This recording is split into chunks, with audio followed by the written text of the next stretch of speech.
This lesson is going to be a review of inverse functions and some characteristics of inverse functions, and on finding the derivatives of inverse functions. So the first thing we're going to do is review a little bit about inverse functions. Inverse functions are two functions that are kind of exactly the opposite of each other. You know, they use inverse operations. So for example, y equals x squared and y equals square root of x are inverse functions. Y equals 5x and y equals x over 5 are inverse functions. Y equals e to the x and y equals natural log of x are inverse functions. The main two, y equals e to the x, y equals natural log of x, these are what the last two sections have been on. So we learned about those a little bit, specifically about natural log of x. Now we're going to discuss some inverse function stuff, and then in the next section we're going to go and focus more on the y equals e to the x type of functions. But we need to talk about these are all characteristics, what we do in this lesson and how we derive these, of any pair of inverse functions, not just natural log of x and e to the x. So if you notice, on x squared you have the 0.39, on square root of x you have the 0.93. On 5x you have the 0.210, on y equals x over 5 you have the 0.102. On y equals e to the x you have the 0.01, y equals ln of x you have the 0.10. If the point AB is on the original function, then the point BA will be on the inverse function. So the x's and the y's are switched. If xy is on the original, yx is on the inverse function. In order to test to see if a function is the inverse, or in order to see if you found the inverse, in order to test if two functions are inverses of each other, you're going to use a composite function, f of g of x or g of f of x. Actually, both need to be true, but if one works, the other one works. So they need to, since they're inverse functions, need to cancel each other out. F of g of x must equal x. So when you plug in the new function, or the inverse function, or the so-called inverse function, into the original function, all that has to be left when you go through algebraically and break that down is an x. It has to leave you with just x. They basically cancel each other out and leave you with just an x. And we'll use our two main functions from this section. F of x equals e to the x, g of x equals ln of x. So f of g of x has to equal x, and g of f of x has to equal x. We want to test. So f of x equals e to the x. F of g of x would be e to the natural log of x. And e to the natural log of x does wipe out, and you're left with just an x. Same with the opposite. Natural log of e to the x, those two wipe out, and you are left with just an x. So these two functions are inverses by that definition. When you put the inverse into the original function, then you should be left with just x.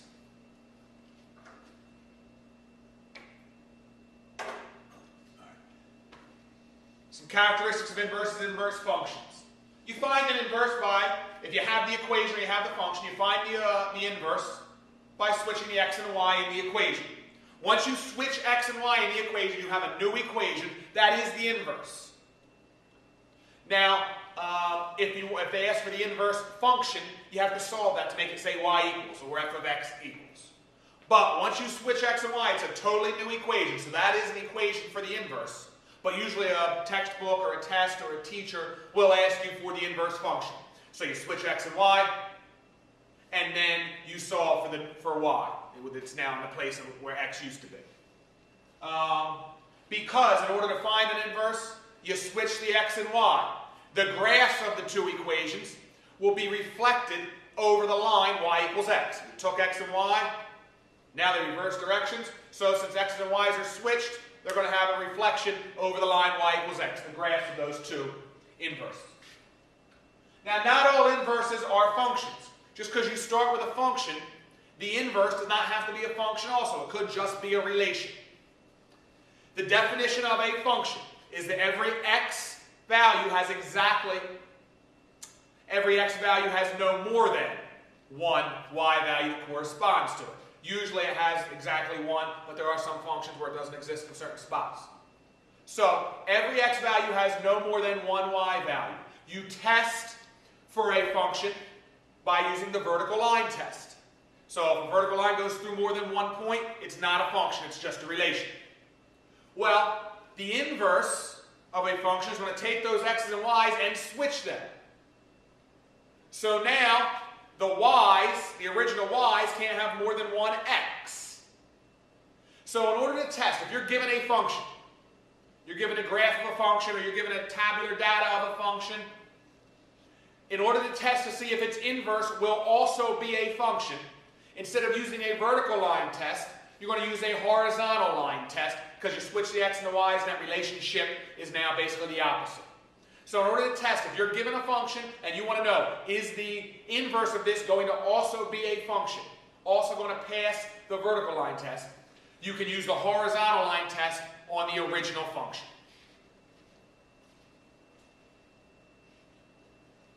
Because you're switching the x's and the y's, because you're reflecting over the line y equals x, the derivatives at corresponding points, meaning if, AB is on this function, BA is on the original, is on the inverse of that function, the derivatives at these two corresponding points will be reciprocals of each other. So if the point 3, 8 is on the original function, and it has a derivative of 12, then the point 8, 3 will be on the inverse function, and it will have a derivative of 1/12. These are regular reciprocals, not like back when you learned slopes of perpendicular lines, you had negative reciprocals where you flip the sides. That's not the case here. You're just switching x and y, so you're just flipping the value of the derivative. So the derivatives of inverses at corresponding points will be reciprocals of each other.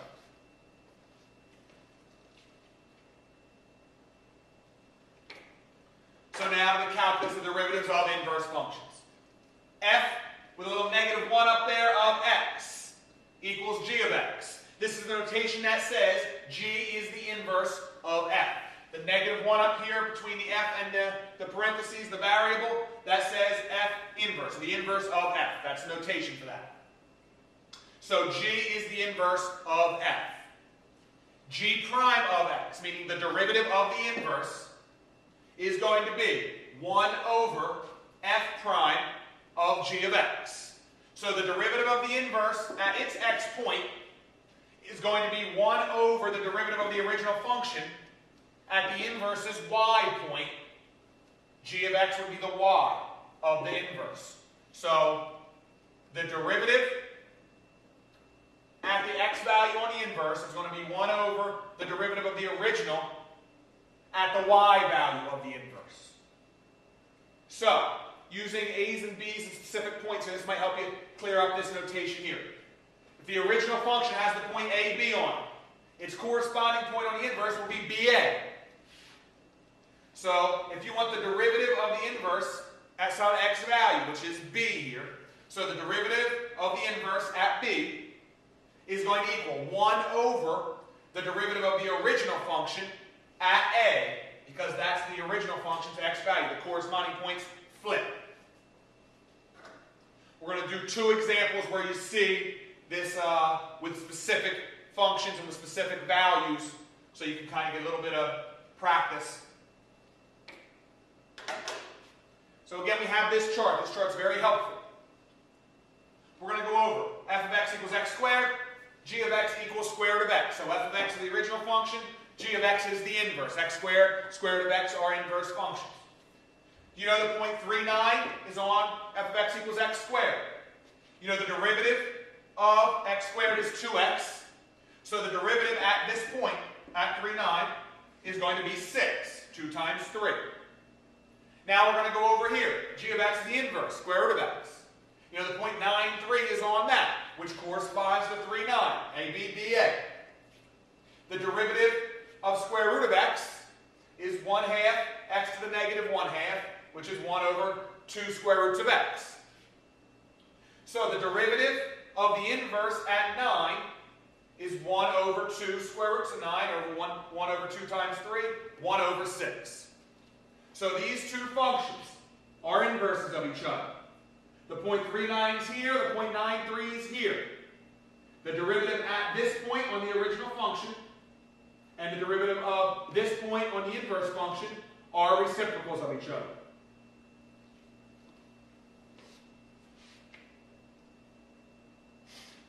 The derivative at 9 is 1 over the derivative of the original at 3.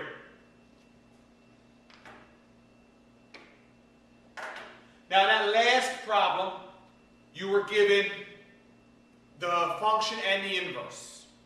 That's not typically how you would see this asked on an assessment. So let's look at one where it's more typical, more normal, or more representative of the type of problem you would usually see. So f of x equals 1/4 x cubed plus x minus 1. What is the value of f negative 1 in parentheses prime of x when x equals 3? So this notation, the derivative of the inverse, these parentheses let you distinguish between the negative 1 and the derivative of that. So inverse derivative at some point x when x equals 3. If you look at 1/4 x cubed plus x minus 1, that's not as simple as like y equals x squared. You can find the inverse of that pretty easy. This would be very complicated to find the equation of the inverse function here. Switching x and y and then solving for y, you have a cube and an x. That's going to be very complicated to solve for. So we can use this rule to find the derivative of the inverse function at a point. We're going to use this characteristics where the derivatives are reciprocals to answer this question. So they're saying the inverse x, the derivative of the inverse at some x value. So 3 is the x for the inverse. So you know some point 3 something is on the inverse. So on the original function, I know it's going to be something 3. So it's 3 something, something 3. So what you want to do first is, when does the original function equal 3? So you want to know, what is this value? When does this function equal 3? Because it wants the derivative of x is 3 on the inverse, so that means that the y must be 3 on the original function. You just look at this here. Usually they won't tell you, you won't be able to use a calculator, but you'll be able to guess. It'll usually be a relatively small whole number. Here you see you got a 1/4 and you want to get a result of 3. So it's probably going to be a power of 2 of some kind, so that it'll cancel out. So try 2. 2 cubed is 8. 1/4 of 8 is 2. Plus 2 is 4. Minus 1 is 3. Usually within 1 or 2 guesses you should be able to come up with the correct value. So you know that the point 2, 3 is on the original function. 3, 2 is on the inverse function. So the derivative of this function, the inverse at 3, 2, is going to be 1 over the derivative of this function at 2, 3.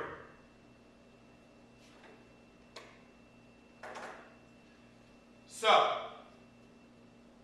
same thing. Derivative of this function at 3 is going to be 1 over the derivative of this function at 2. So you need to derive this function, or the f function, the original function. 3/4 x squared plus 1. And you want to find the value of that derivative not at 3, because that was the derivative of the inverse at 3. So you want the derivative of this function at 2. 1 over 2 times 4. I'm sorry, 2 times 2 is 4, times 3 is 12. Over 4 is 3.